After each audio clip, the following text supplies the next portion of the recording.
Hi, this is a video of a mini remote observatory that I've been planning for about 6 months. And the point of this observatory is to be able to have a small structure that's located in a very dark, remote section of the world, and be able to observe from any place in the world. This is the north side of the observatory.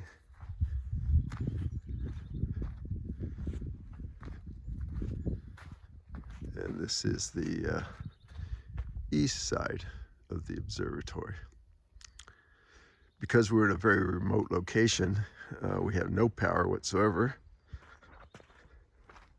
So I've had to install a 800-watt solar array to provide power to the computer systems, the mount, and the Starlink system. This is a little bit of an overview of, you can see the observatory, and in the back pole is a camera that I use for monitoring remotely. So now let's go ahead and open up the observatory. Since I'm making this video, I can't really operate the roof by remote, so I'm just going to use this manual switch and open the roof.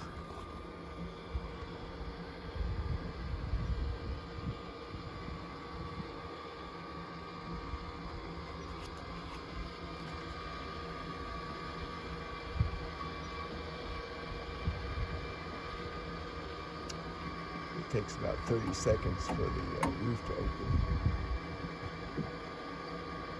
And the roof operates on slides that are used for large toolboxes on trucks or ambulances, so they can store their heavy systems, heavy toolboxes out of the way. The slides are rated for 500 pounds. As you can see, this is what the observatory looks like when the roof is open. This is the telescope that's in the telescope section of the observatory. The roof has limit switches which control how far the roof is opened, and to make sure that it opens wide but not so wide that it falls off. So that's the opened limit switch, and this is the closed limit switch. This is the telescope that I have in the observatory at the moment. It's a Takahashi 103 refractor, and it is sitting on a ZWO AM5 mount that is sitting on an 8-inch pier. The computer that controls the system is a mini fanless computer, and it has a large heat sink to help keep the keep it cool. The heat sink actually just sits on top of the computer.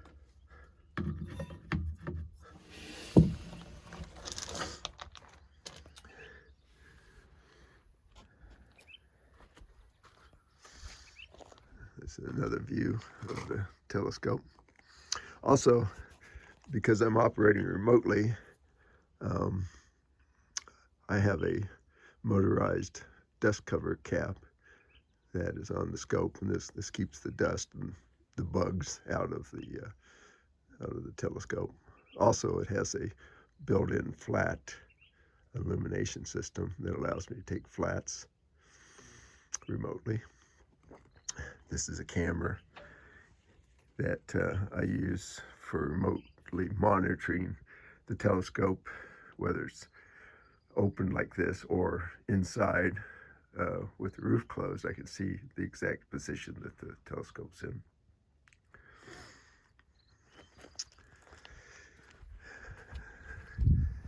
You can see here that this is a 5-degree slant on this roof, and there's a portion of the roof that sticks out about 3.5 inches, and that slides up into this little slot right here, and that provides about 3 inches of cover, so that there's less chance for rain or wind to get in. There's also a weather seal that when the roof is closed, it seals against this. So again, for weather protection. So let's take a look at the control system. This is a rain gauge, or not a gauge actually, it's a rain sensor. And this is the Starlink antenna. There's a wind sensor, and I say that it's not meant to give the exact speed of the wind because it's not mounted correctly for that. Its only purpose is to allow me to know when it's safe to open the roof and when it needs to be closed, and the computer system can take action if it gets above a certain speed. This is the control portion of the observatory. I have a 300 amp hour lithium battery that stores the energy from solar panels. And most of this, what you might think is a complicated mess of wires, is really dedicated to just the solar panels system. There's a solar controller that takes the power from the panels and converts it into power that can go into the batteries. There's an inverter that powers the Starlink system. And there's a remote access device that allows me to monitor the power creation and power usage of the observatory from remote locations. And by the way, this is all Victron stuff. It's a little more expensive, but it's really rock solid. The actual control of the observatory is this device. It's a PLC, and it handles all the logic for when to open the roof, how to open the roof, and how to close it, of course. And these wires seem to be excessive, but I guess I need them all. This is another mini computer, or fanless computer, I should say, that I use as a spare in case for some reason the other one has a problem.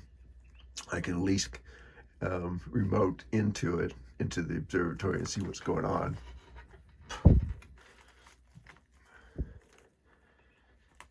It's a quieter 4C. And you really need a fanless computer in this area of Arizona because there's a lot of dust. And of course, that's the Ethernet controller. And again, this is the remote, or the manual switch. I'm going to go ahead and close the roof again.